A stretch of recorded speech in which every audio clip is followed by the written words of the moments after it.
Hello friends, नमस्कार, जय Hind, Vande Mataram. So friends, आज मैं फिर लेकर आया हूँ। जो नेक्स्ट वीडियो लेकर आए थे फ्रेंड्स, वह था आपका हिस्ट्री। आज लेकर आए सब्जेक्टिव भूगोल का प्रश्न, जो आप सभी बच्चे बचे हुए दिन में आप कैसे सक्सेसफुल हो जाएंगे। तो पूरी वीडियो को अंत तक देखेंगे फ्रेंड्स। सो फ्रेंड्स, आप सभी को मैं गारंटी देता हूँ कि आप बचे हुए दिन में आप यहाँ से हर बच्चे 80 से 90 नंबर आप उठा सकते हैं फ्रेंड्स। सो फ्रेंड्स, आप सभी मेरे चैनल पर बने रहेंगे, और चैनल पर अगर आप नए होंगे तो चैनल को जरूर सब्सक्राइब कर लेना फ्रेंड्स। आपको 8 दिन आज तक बची हुई है। 8 दिन में आपको शाम को मैं फिर एक वीडियो लेकर आऊँगा, जिसमें आपका हिस्ट्री का सब्जेक्ट रहेगा। सो फ्रेंड्स, आपको देख लीजिए, आपको 100% यही प्रश्न आपको एग्जाम में आएगा। तो प्रश्न को आप एक बार देख कर जाएं। तो चलिए फ्रेंड्स, हम वीडियो को स्टार्ट करते हैं। यहाँ पे हमने आपको 15 प्रश्न सब्जेक्टिव लेकर आए हैं फ्रेंड्स, और मैं गारंटी देता हूँ कि यहाँ से 10 प्रश्न आपको सब्जेक्टिव टकराएगा और लिख करके चलाना है। इसके अलावा और कुछ नहीं लिखना है, दुनिया कुछ भी बोलते रहे। सो फ्रेंड्स, यहाँ पे मैं सारे स्टूडेंट को ये निवेदन करूँगा कि आप सभी अपने दोस्त को जरूर शेयर करें। किसी से कोई कंपटीशन नहीं है, ताकि हर बच्चे जो नहीं अभी तक क्लास किए हैं उन तक ये वीडियो पहुंच जाए। सो फ्रेंड्स, आप अगर चैनल पर नए होंगे तो सब्सक्राइब जरूर कर लेना। तो चलिए आप सभी को स्टार्ट करते पहला प्रश्न की ओर। तो देखिए, कहता है जनसंख्या संगठन किसे कहते हैं। फ्रेंड्स, बहुत इंपॉर्टेंट, जनसंख्या संगठन जब किसी देश की जनसंख्या की आयु, मतलब लिंग, शिक्षा, आवास तथा आर्थिक स्तर को जब प्रदर्शित करता है, तो वह जनसंख्या संगठन करता है। मतलब सिंपल सा आंसर याद रखना है फ्रेंड्स, कि जब कोई देश की जनसंख्या जो होती है लिंग के आधार पर, यानी स्त्री पुरुष के आधार पर, शिक्षा के आधार पर, आवास के आधार पर, आर्थिक स्तर के आधार पर जब दिखाया जाता है, तो उसी को जनसंख्या संगठन के नाम से जाना जाता है फ्रेंड्स। आशा होगा कि ये 2 नंबर आपको कंप्लीट करके जाना है, अब आएगा ही। मतलब सिंपल सा, संगठन का अर्थ ही होता है एक समूह में रहना, चाहे स्त्री पुरुष हो, शिक्षा वाले लोग हों, आवास वाले घर। देखिए, हम सभी का घर एक समूह में होती है, तो आज एक जनसंख्या संगठन कहलाएगी। तो उसी को जनसंख्या संगठन कहते हैं फ्रेंड्स। तो चलिए, आशा होगा आप सभी शॉर्ट स्क्रीन जरूर ले लेंगे इसको। सो फ्रेंड्स, आइए क्वेश्चन नंबर नेक्स्ट आते हैं। क्वेश्चन नंबर 2, प्रशासनिक नगर किसे कहते हैं फ्रेंड्स। वैसा नगर जो कार्य के आधार पर नगर को बांट दिया जाता है। सभी का अलग अलग देखिए फ्रेंड्स कार्य होती है, और कार्य के आधार पर नगर को बंटवारा किया गया है, तो उसे प्रशासनिक नगर कहते हैं। कार्य के आधार पर देश के सभी राज्य की राजधानी जो है वह प्रशासनिक नगर कहलाती है, क्योंकि उन सभी राज्यों का कार्य अलग अलग बांटा गया है, अलग अलग रूप से कार्य करते हैं, तो इसीलिए वह प्रशासनिक नगर कहलाती है फ्रेंड्स। तो आशा होगा कि ये भी समझ गए होंगे आप सभी। इसको शॉर्ट स्क्रीन जरूर ले लेंगे, आप नोट डाउन जरूर करेंगे कॉपी में। आइए, आपको बचे हुए दिन में 100% यहाँ से आप सक्सेसफुल होकर जाइएगा फ्रेंड्स। तो चलिए, आप सभी को क्वेश्चन नंबर नेक्स्ट आते हैं, स्मॉग किसे कहते हैं। देखिए कितना शानदार क्वेश्चन है, बहुत ही हल्का, कि धूल, धुआं और कोहरे के मिश्रित रूप को ही स्मॉग कहते हैं। यानी स्मॉग किसे कहते हैं, सिंपल सा, धूल, धुआं और कोहरे के मिश्रण जो होता है उसी को स्मॉग कहते हैं फ्रेंड्स। आइए क्वेश्चन नंबर नेक्स्ट, इसको आप शॉर्ट स्क्रीन ले लीजिए। आइए क्वेश्चन नंबर सबसे शानदार और वेरी वेरी, आज जितना क्वेश्चन बताएंगे वो आपके एग्जाम में छपेगा फ्रेंड्स। मैं यूट्यूब पर पहली बार आपको सब्जेक्टिव क्वेश्चन लेकर आया हूं फ्रेंड्स, जो आपको आज शाम को ही सब्जेक्टिव क्वेश्चन इतिहास को मिलेगा। तो आप चैनल पर नए होंगे, सारे दोस्तों को आप टेलीग्राम पे जुड़ जाइए, टेलीग्राम पर प्रैक्टिस होता है। आप व्हाट्सएप पर जुड़ जाइए, सब आपको डिस्क्रिप्शन बॉक्स में लिंक आपको मिल जाएगा फ्रेंड्स। तो चलिए, आइए इसका आंसर बताइए। स्वर्णिम चतुर्भुज, देख सॉरी, राष्ट्रीय महामार्ग किसे कहते हैं। देखिए फ्रेंड्स, एक क्वेश्चन आपको अभी स्वर्णिम चतुर्भुज की बात किए, तो उसकी भी मैं जिक्र कर दूंगा, आपको अंत में इसको बताऊंगा। वेरी वेरी इंपॉर्टेंट क्वेश्चन है दोनों।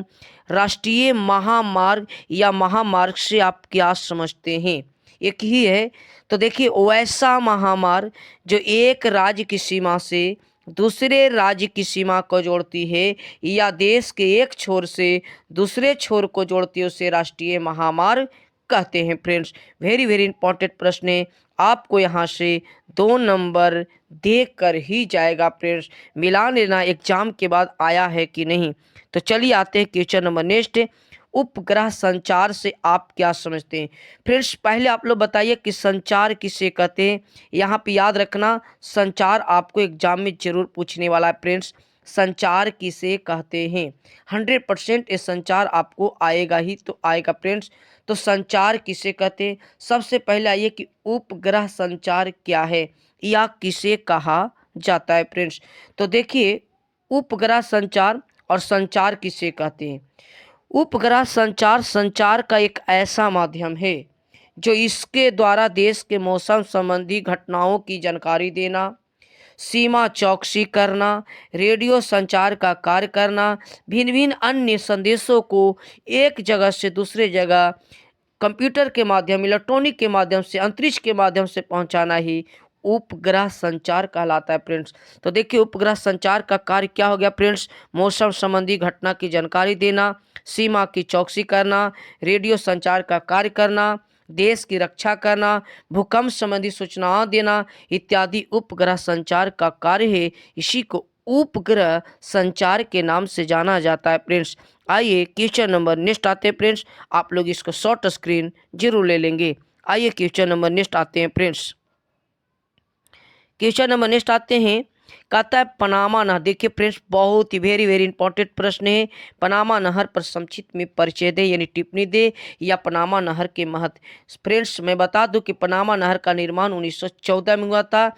यह अटलांटिक महासागर और प्रशांत महासागर दोनों को जोड़ती है। और याद रखना फ्रेंड्स, उत्तरी अमेरिका और दक्षिणी अमेरिका ये दोनों के बीच में पनामा नहर है फ्रेंड्स। कहता है पनामा नहर का निर्माण 1914 ईस्वी को हुआ था। ये अटलांटिक महासागर और प्रशांत महासागर का द्वार कहलाती है, क्योंकि यह उत्तरी अमेरिका और दक्षिणी अमेरिका को अलग करते। इस नहर पर 2 बंदरगाह हैं फ्रेंड्स, एक का नाम है पनामा और दूसरे का नाम है कोलन। सो फ्रेंड्स, 2 नंबर का प्रश्न पूछेगा तो आपको ज़्यादा बड़ा नहीं, बस आपको सटीक जवाब देना है। आंसर राइट आएगा, आपको 2 नंबर यहाँ से देख कर जाएगा, तो आप शॉर्ट स्क्रीन जरूर ले लेंगे फ्रेंड्स। आइए क्वेश्चन नंबर नेक्स्ट आते हैं, कुटीर उद्योग तथा लघु उद्योग में अंतर स्पष्ट करें।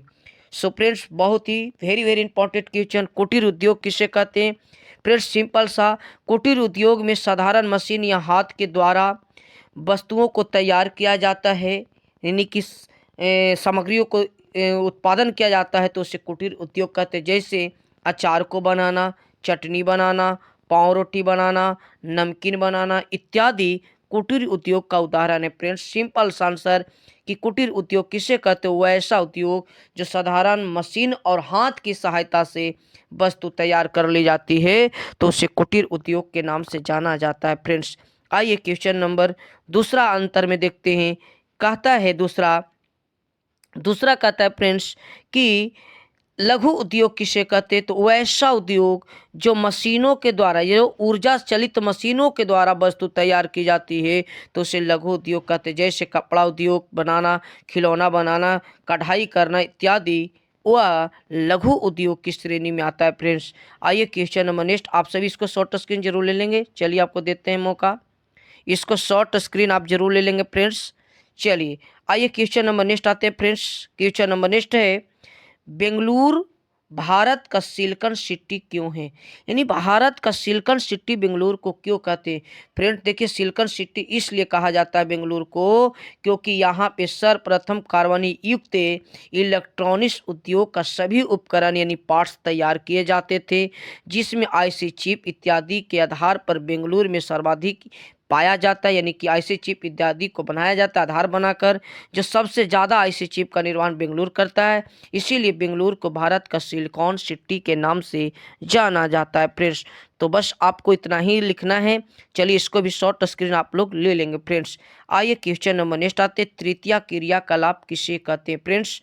तृतीया आप लोग बताइए। तो प्राथमिक क्रियाकलाप आप याद करके जाइएगा। देखिए हम बताएंगे, वैसी क्रियाएं जिसमें कृषि से सिर्फ संबंधित हो उसे प्राथमिक क्रियाकलाप कहते हैं, या प्राथमिक क्रिया कहते हैं फ्रेंड्स, जो कृषि से संबंधित हो। लेकिन देखिए तृतीया कहता है वैसी क्रियाएं जो सेवा दिया जाता है, मतलब वस्तु को निर्माण ना करके सिर्फ सेवा यानी वस्तुओं का निर्माण एवं उत्पादन नहीं किया जाता, परंतु ज्ञान और कौशल के द्वारा, अनुभव के द्वारा सेवा प्रदान किया जाता है फ्रेंड्स, तो उसे तृतीय क्रियाकलाप कहते हैं friends. Very very important, very very important question आपके एग्जाम में आएगा फ्रेंड्स।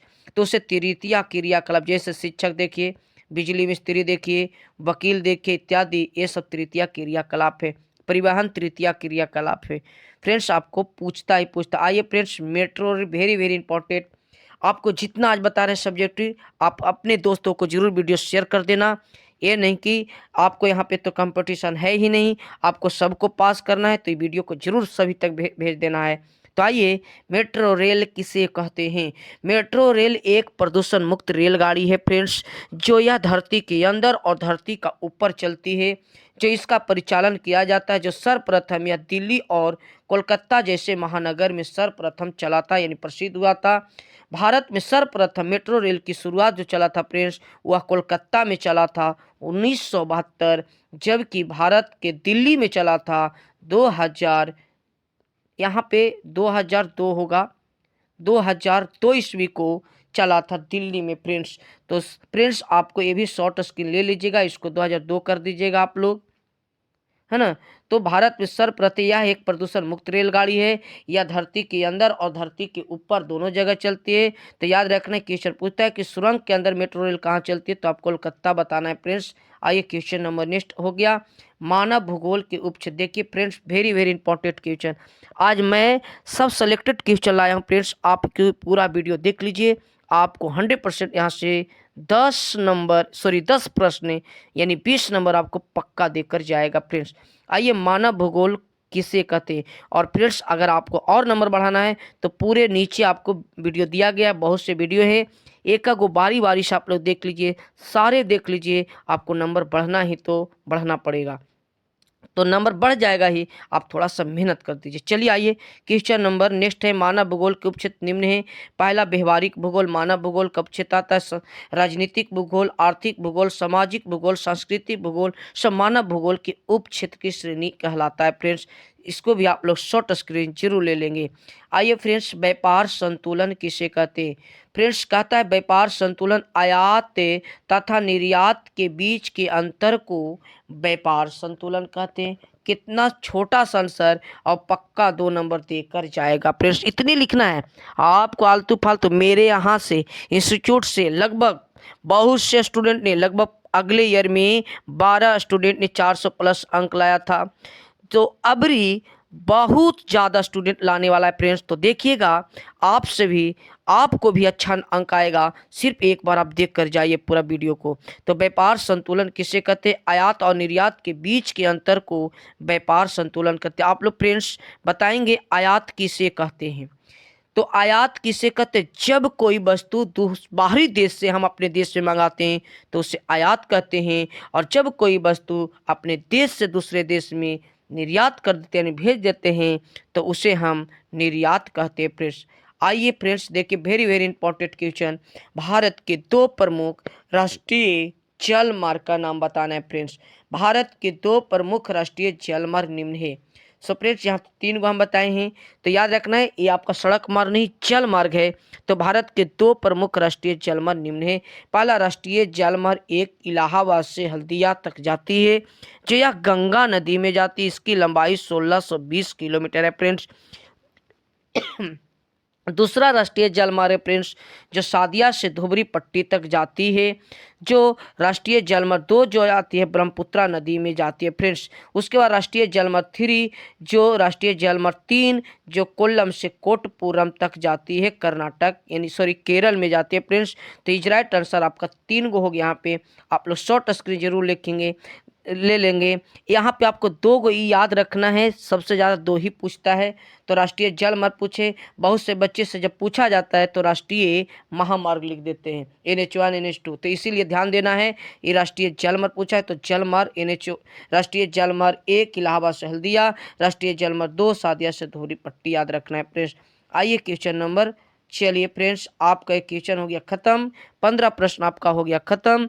तो देखिए मैं अब आपको ऑब्जेक्टिव लेकर आऊँगा। यहाँ पे 10 प्रश्न अभी जस्ट है, आप लोग बने रहेंगे, नीचे आपको आएगा। धात्विक और आध्यात्मिक के पहले हम अंतर स्पष्ट के समझा देते हैं फ्रेंड्स। तो धात्विक और आध्यात्मिक खनिज किसे कहते हैं, या धात्विक अधात्विक में अंतर स्पष्ट करना है। धात्विक और अधात्विक खनिज में अंतर स्पष्ट निम्न है। पहला फ्रेंड ध्यान से सुनिएगा आप लोग खाली। धात्विक खनिज में धातु की चमक होती है, जबकि अधात्विक खनिज में धातु की चमक नहीं होती है। एक अंतर हो गया फ्रेंड्स। धात्विक खनिज को पीटने पर टन टन की आवाज आती है, जबकि अधात्विक खनिज को पीटने पर टन टन की आवाज नहीं आती है। धात्विक खनिज से चादर बनाया जा सकता है फ्रेंड्स, जबकि अधात्विक खनिज से चादर नहीं बनाया जा सकता है। धात्विक खनिज में धातु का अंश पाया जाता है फ्रेंड्स, जबकि अधात्विक खनिज में धातु का अंश नहीं पाया जाता है। तो 4 आंसर आपको यहाँ हो गया फ्रेंड्स। आप सभी को आप देखिए, मैं आप सभी को ऑब्जेक्टिव क्वेश्चन 10 प्रश्न को दूंगा, तो आप लोग बने रहें। तो चलिए फ्रेंड्स आते हैं। तो आइए फ्रेंड्स देखिए 10 प्रश्न आपको यहाँ पे स्क्रीन पर आपको, चलिए देखिए, कहता है निम्न में कौन पर्यटन नगर नहीं है।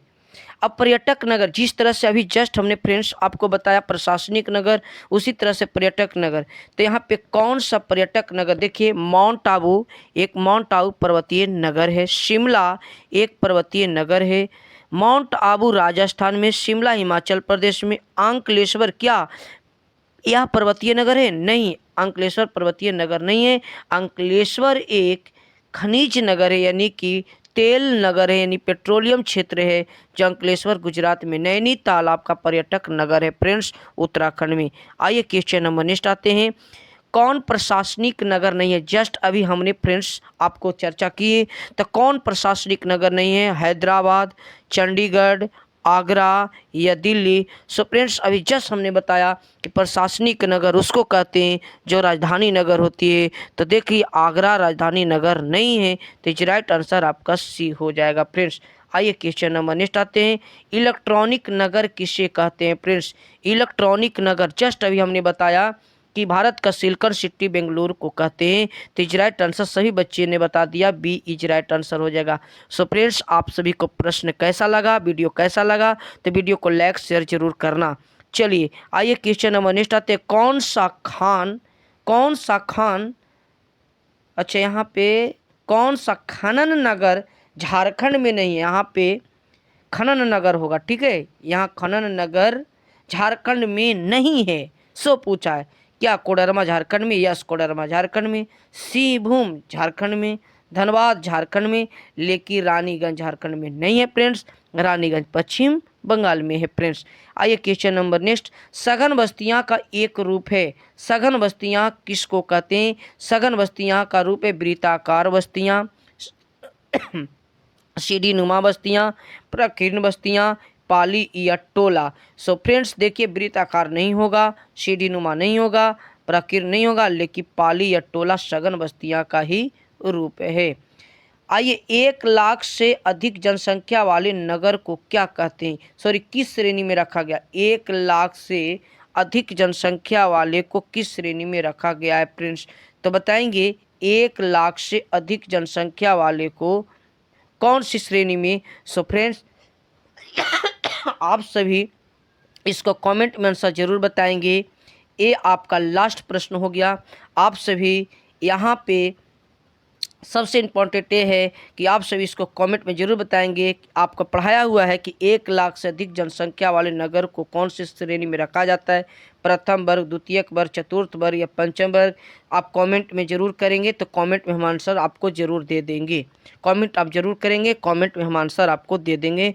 तो चलिए फ्रेंड्स आप सभी नेक्स्ट वीडियो के लिए तैयार रहें। आपको शाम को मैं 8 बजे मिलता हूँ। तो धन्यवाद आप सभी को, तब तक आप सभी पढ़ाई करते रहिए। थैंक यू, धन्यवाद।